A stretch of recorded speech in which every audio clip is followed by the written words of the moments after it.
ஓம் நம சிவாய.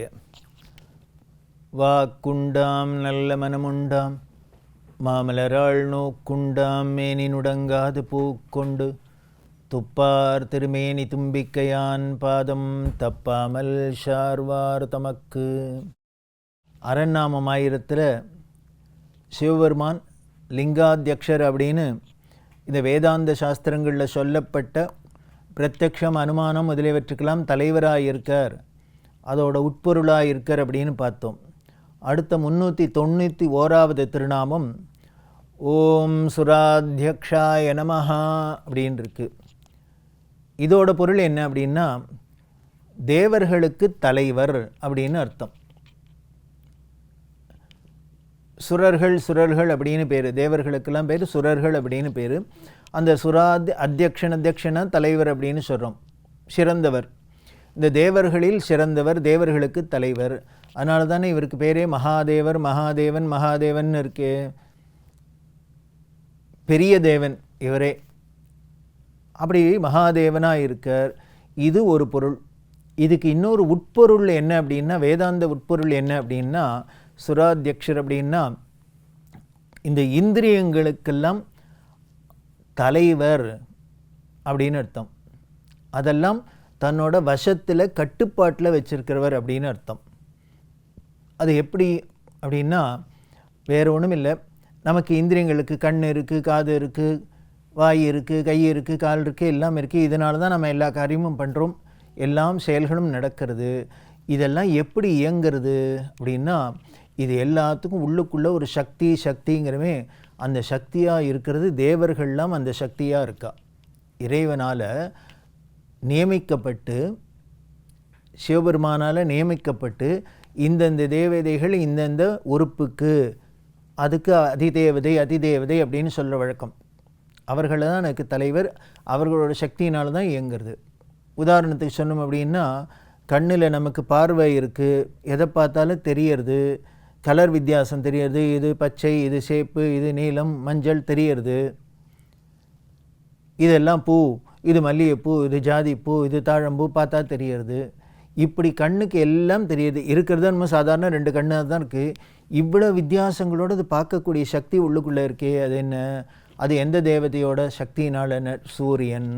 அதனால தான் கண்ணில் தான் நமக்கு குறைபாடு இருந்ததுன்னா ஜோதிஷ சாஸ்திரத்தில் என்ன சொல்லுவார், சூரியனுக்கு வழிபடணும் பண்ணினா கண் பார்வை என்னென்னா தீட்சணியமாக இருக்கும் அப்படின்னு. காரணம் என்ன? ஒளி நிறைஞ்சது எது? சூரியன் தான். ஒளி வடிவமாகவே இருக்கிறவர் அந்த சூரியன் தான். ஸோ அதனால் நமக்கு அந்த ஒளி படைத்த கண்ணினா எப்படின்னு தானே சொல்லப்பட்டிருக்கு. அதனால் கண்ணுக்கு ஒளி தானே வேணும். அதனால் அந்த ஒளிக்கு சக்திக்கு இருப்பிடமாக இருக்கக்கூடிய சூரியனை அதிதேவதையா, கை இந்திரனால் இயக்கப்படுறது அப்படின்லாம் நமக்கு ஒவ்வொரு அங்கங்களும், ஒவ்வொரு உறுப்புகளும் ஒவ்வொரு தேவதைகளோட சக்திகளாக இயக்கப்படுறது அதிதேவதை அப்படின்னு சொல்லப்பட்டிருக்கு. அதனால் நம்மளோட இந்த இந்திரியங்களுக்கெல்லாம் சக்தியாக இருந்து இயக்கக்கூடிய அந்த தேவர்களுக்கெல்லாம் தலைவர் இவர் அப்படின்னு. அப்படின்னா என்ன அர்த்தம்? இந்த இந்திரியங்களை இயக்கக்கூடிய சக்தி இல்லாமல் இந்த தேவர்களுக்கெல்லாம் எங்கேருந்து கிடச்சிது அப்படின்னு, சுராத்யக்ஷனான இவரோட சிவபெருமானோட சக்தியினால் இவர்களுக்கெல்லாம் கிடச்சிது. அதனால் சுராத்யக்ஷர் அப்படின்னு பேர். இதுக்கும் மேலே அத்தனை தேவர்களும் தங்களுக்கு ஒரு கஷ்டம் அப்படின்னா எங்கே போய் விழறா அப்படின்னார், இவர் காலில் தான் வந்து விழ முடியுமா இருக்குது. இவர் தான் காக்கராப்பில் இருக்குது. அதனாலேயே இவருக்கு சுராத்யக்ஷர் அப்படின்னு பேர். தேவர்களுக்கெல்லாம் எத்தனை விதமான கஷ்டங்கள் வருது, புராணங்கள்லாம் திருப்பி சொல்கிறது. அப்படி பார்க்குறதே இந்த தேவர்களுக்கெல்லாம் அருள் புரிஞ்ச பல திருத்தலங்கள் இருக்குது. பல தேவர்கள்லாம் இந்த பெருமானோட அருளை பெறணும் அப்படின்னா எங்கேருந்து வந்து பண்ணுறாங்க, இந்த பூவுலகில் வந்து தான் பண்ணுறா.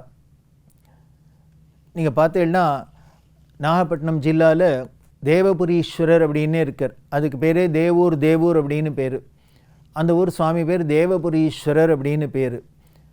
காரணம் என்ன அப்படின்னு, தேவர்களுக்கெல்லாம் அருள் செஞ்ச சிவபெருமானவர். தேவர்கள்லாம் என்ன பண்ணுறா, அந்த ஊருக்கு பல பேர் உண்டு. தேவகுருநாதர்னு பேர் அவருக்கு, கதலீவனம் அப்படின்னு பேர், கதலீவனேஸ்வரர் அப்படின்னு பேர். இவர்கள்லாம் இப்படி வந்து வழிபட்டதுனால இதை விட ஆச்சரியம் என்ன அப்படின்னா தேவகுரு அப்படின்னு சொல்லும் இல்லையா, அந்த தேவகுருவான வியாழ பகவான் எப்படி தேவர்களுக்கெல்லாம் குருவானார் அப்படின்னா இந்த ஊரில் தான் வந்து இந்த தேவபுரீஸ்வரை வழிபட்டு தேவூரில் தான் வந்து தவம் பண்ணி வழிபட்டு தேவகுருங்கிற பட்டத்தை அடைஞ்சதுனாலேயே இந்த ஊருக்கு பேரே, இந்த சுவாமிக்கு பேரே தேவகுருநாதர் அப்படின்னும் பேர், தேவபுரீஸ்வரர் அப்படின்னும் பேர். கதலீவனம் அப்படிங்கிறோம். அதாவது தேவர்களுக்கெல்லாம் அப்பப்போ அசுரர்களால் கஷ்டங்கள் வரும். அப்படி கஷ்டம் வரத்து இல்லை, சில சமயம் அவர்களோட அவர்களை வதம் பண்ண வேண்டியிருக்கு. யாராக இருந்தாலுமே ஒருத்தரை கொன்னது பாவம், கொன்னது தான் பாவம்தான். விருத்ராசுரன் அப்படின்னு ஒரு அசுரன். இந்த விருத்ராசுரனோட போர் புரிஞ்சு இந்திரன் என்ன பண்ணார், விருத்தாசுரனை வதம் பண்ணினார். இந்த விருத்ராசுரனை வதம் பண்ணின தோஷம் வந்துடுத்து, பாபம் வந்துடுத்து. இந்த பாபத்தை போக்கிக்கணும் என்ன பண்ணினார், இந்த தேவூருக்கு வந்தார். தேவூரில் வந்து இந்த தேவபுரீஸ்வரரை பூஜை பண்ணினத்தினால இவரோட இந்த விருத்தாசுரனை கொன்ன பாபம் போச்சு. இப்போது இவர் வந்துட்டார் இல்லையா, தேவேந்திரன் வந்துட்டார் இல்லையா, வந்தோடனே எல்லா தேவர்களும் கூட வந்துட்டார். ஏன்னா தலைவன் எவ்வழியோ கூட எல்லாரும் அவர் வழி. அத்தனை தேவர்களையும் இந்த தேவபுரீஸ்வரரை வந்து பூஜை பண்ணுறா. பூஜை பண்ணி அத்தனை பேருக்கும் அருள் பண்ணுறதே என்ன பண்ணிட்டு, தேவலோகத்தில் இருந்து ஒரு வாழை மரம், அது வெள்ளை வாழை வெள்வாழை அப்படின்னு சொல்லுவாள், அது கல்வாழை அப்படின்னு சொல்லுவாள். பொதுவாக வாழை மரம்லாம் மண்ணில் தான் வளரும், இது கல்லில் வளரக்கூடிய கல்வாழை. கல் மூங்கில் கல்வாழை அப்படின்லாம் இருக்குது.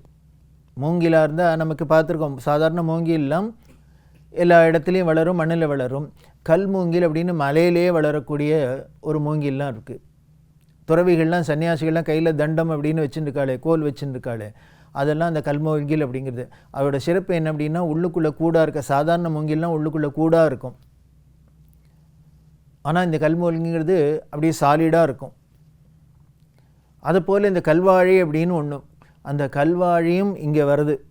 தேவர்களோடு சேர்ந்து பூஜை பண்ணுறதுக்கு சிவபெருமான இந்த கல்வாழியும் வந்ததுனால கதலீவனம் அப்படின்னு அந்த ஊரில், இந்த தேவூரில் ஸ்தல விருட்சம் இந்த வெள்வாழை அப்படின்னு சொல்லக்கூடிய இந்த கல்வாழை தான்.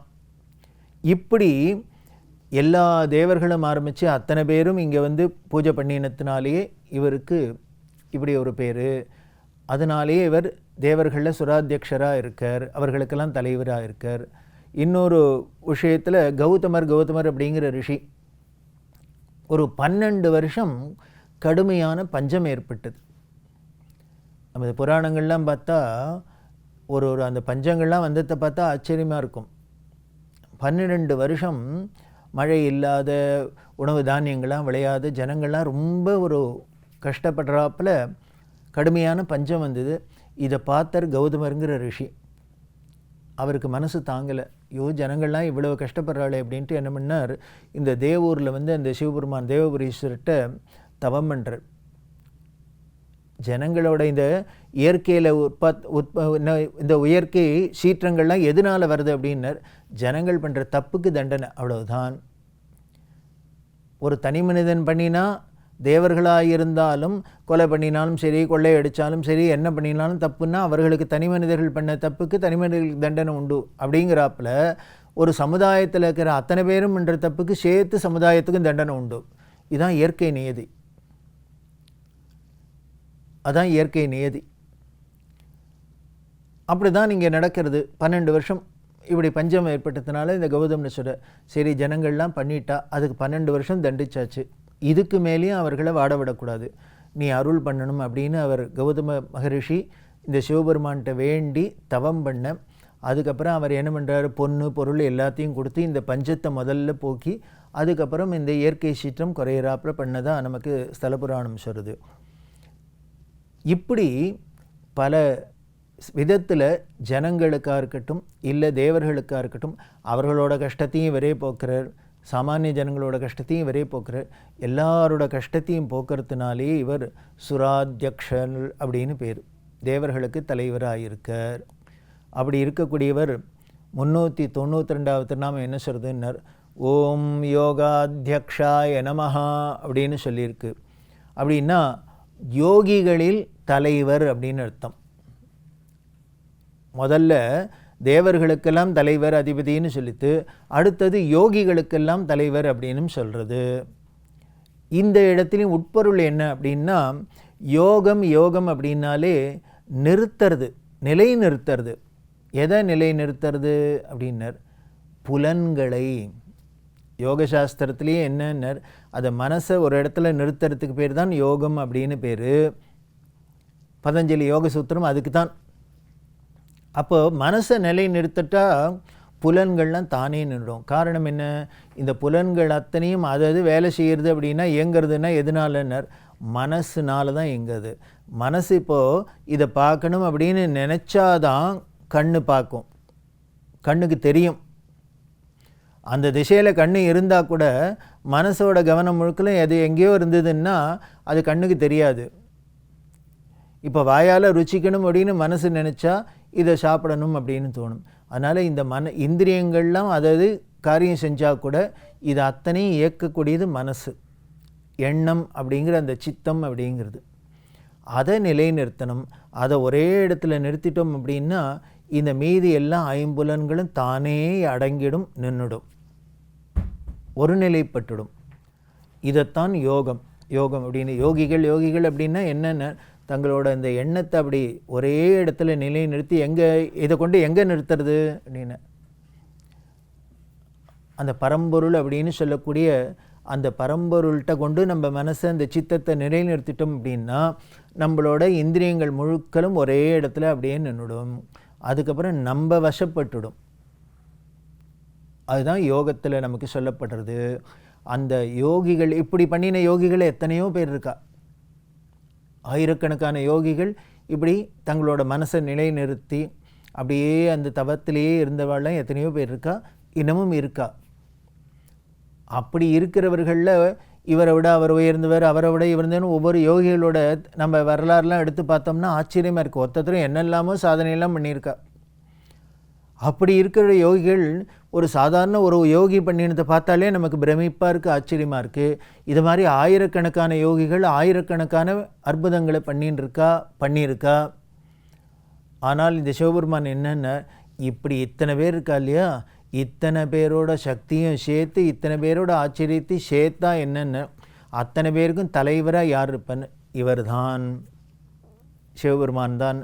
அதனால் யோகாத்தியக்ஷர் அப்படின்னு பேர். யோகநாதர் அப்படின்னு நம்ம திருவெண்காட்டுக்கு பக்கத்தில் நாம் சுவாமி இருக்கிறதா முன்னாலேயே பார்த்துருக்கோம். அதனால் இந்த யோகிகளுக்கெல்லாம் தலைவராக இருக்கார்.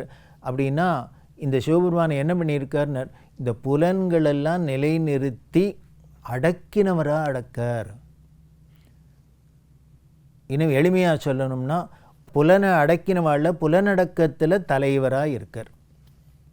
புலன்களை அடக்கினவர்களில் தலை சிறந்தவராக யார் இருக்கார்? சிவபெருமான் இருக்கார். நீங்கள் பார்த்தானாலே அவர் எப்படி இருக்கார்னு அப்படியே யோக நிலையில் தானே நமக்கு சிவபெருமானோட வடிவமே காமிக்கப்படுறது. அதனால் இவர் யோகாத்தியக்ஷர் அப்படின்னு சொல்லியிருக்கு. இப்படி இவரே தேவர்களுக்கும் சிறந்தவராக இருக்கார். தேவர்களில் சிறந்தவராக மகாதேவராக இருக்கார். யோகிகளில் சிறந்தவராக யோகீஸ்வரராக இருக்கார். இப்படி பல விதத்திலையும் என்னென்ன சிறப்பு உண்டோ அத்தனை சிறப்பும் சேர்ந்தவராக இருக்கார். லிங்காத்தியக்ஷாய நமஹ, சுராத்தியக்ஷாய நமஹ, யோகாத்தியக்ஷாய நமஹ. அழகாக தொடராக இந்த வார்த்தைகள்லாம் அழகாகவே வந்திருக்கு.